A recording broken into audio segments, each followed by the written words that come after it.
Every programmer, as they gain experience, starts noticing that certain problems come up again and again across different projects. How do I ensure only one instance of this class exists? How do I create objects without hardcoding which class to instantiate? How do I notify multiple parts of the system when something changes? In 1994, four authors, Erich Gamma, Richard Hem, Ralph Johnson, and John Blasides, published a book documenting 23 solutions to these recurring problems. They became known as the Gang of Four, and their patterns became the shared vocabulary of software design. When a senior developer says, use a singleton here, or apply the observer pattern, everyone on the team immediately understands the intent. Creational patterns address how objects come into existence. They give you control and flexibility over the creation process, hiding the complexity of construction, enforcing constraints like single instances, or building complex objects step by step. Structural patterns address how classes and objects are organized and composed. They help you build larger, more complex structures from simpler parts while keeping those parts loosely coupled. Behavioral patterns address how objects talk to each other, how they collaborate, how responsibilities are distributed, and how algorithms are encapsulated. These patterns make communication between objects flexible and extensible. Understanding patterns does not mean mechanically applying them everywhere. The skill is recognizing which problem you have and knowing which pattern addresses it. Over-applying patterns where they are not needed adds unnecessary complexity, a mistake as common as under-applying them. The singleton pattern is probably the most well-known design pattern and one of the simplest. The core idea is, for certain objects, having more than one instance would cause problems. A configuration manager should read the config file once and share it everywhere, not read it again for each class that needs it. A database connection pool should have one pool shared by all threads, not a separate pool per class. A logger should route all messages through one instance so they all go to the same output. Singleton enforces this with three mechanisms. First, the constructor is private, no other class can call new on it. Second, the class holds a static reference to its own single instance. Third, a public static method called getInstance returns that single instance, creating it on the first call and returning the cached instance on every subsequent call. This is called lazy initialization. The instance is created only when first needed. The simple implementation has a threading problem. If two threads call getInstance simultaneously when instance is null, both might pass the null check before either creates the instance, resulting in two objects being created. The synchronized keyword on the method fixes this but creates a performance bottleneck. The lock is acquired on every call even after the instance exists. Double-checked locking is the optimized solution. You only synchronize when instance is null. The common case after initialization requires no locking at all. The volatile keyword on the instance field is essential. It prevents the JVM from reordering memory operations around the assignment, which could cause another thread to see a partially constructed instance. In Spring applications, you rarely write singleton yourself. Spring beans are singletons by default. Spring manages one instance per bean definition and injects it everywhere. This gives you all the benefits of singleton while remaining testable. This example demonstrates the singleton design pattern implemented in a thread-safe and highly optimized way using double-checked locking, which ensures that only one instance of a class is ever created even in a multi-threaded environment while still maintaining good performance. At the core of this design we have the concept of a single shared instance represented by singleton pattern, and the purpose of this pattern is to ensure that only one object exists for a class and that all parts of the program access that same object, which is especially useful for shared resources like configuration settings, database connections, or logging systems. One of the most important details here is the instance field being marked as volatile, and this is crucial because it guarantees visibility across threads, meaning that when one thread updates the instance variable, all other threads immediately see the updated value, and it also prevents instruction reordering, which could otherwise lead to subtle and dangerous bugs during object creation in a multithreaded environment. The constructor of the class is declared as private, which is a key rule of the singleton pattern because it prevents any external code from creating a new instance using the new keyword, and this forces all object creation to go through the controlled access point provided by the class itself. That access point is the getInstance method, which implements a clever optimization known as double-checked locking, and the method first checks if the instance is null without any synchronization, which is the fast path, and this is important because once the instance is created, most calls will skip synchronization entirely, improving performance. Only when the instance is null does the method enter a synchronized block, which ensures that only one thread can execute that section at a time, and inside this block the instance is checked again because it is possible that two threads passed the first null check at the same time, and this second check ensures that only one of them actually creates the object while the other simply uses the already created instance. When we observe the behavior in the main method, we see that both config1 and config2 are obtained by calling getInstance, and even though the method is called twice, the constructor message is printed only once, which proves that only a single object was created.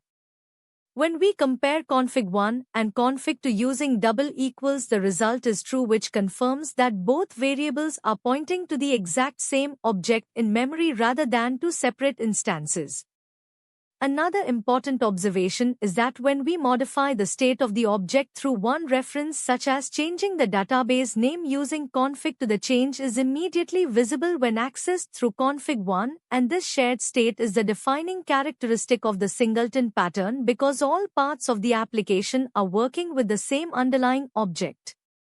To visualize this, imagine a central control room in a building where there is only one master control panel and every department accesses the same panel instead of having their own copies, and any change made by one department is instantly visible to all others, and no one is allowed to create a second control panel, which ensures consistency and coordination.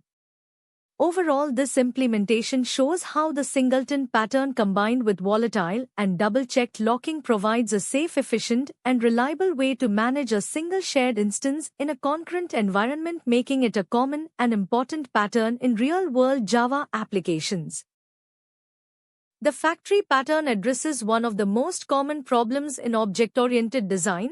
What happens when you need to create objects but you do not want the calling code to be tied to specific concrete classes? Imagine you are building a notification system. Sometimes you send emails, sometimes SMS, sometimes push notifications. Without a factory, every place that sends notifications has to check what type to send and call new email notification, new SMS notification, or new push notification directly. Now, if you add a new notification type, say, a WhatsApp message, you have to find every place in the codebase that creates notifications and add the new case. This violates the open-closed principle. Classes should be open for extension but closed for modification. The simple factory centralizes all creation logic in one place. You pass a string or enum telling the factory what type you want, and it returns the appropriate object. Your calling code only works with the common interface. It calls shape.draw or notification.send without knowing or caring about the concrete class. The factory method pattern is more sophisticated.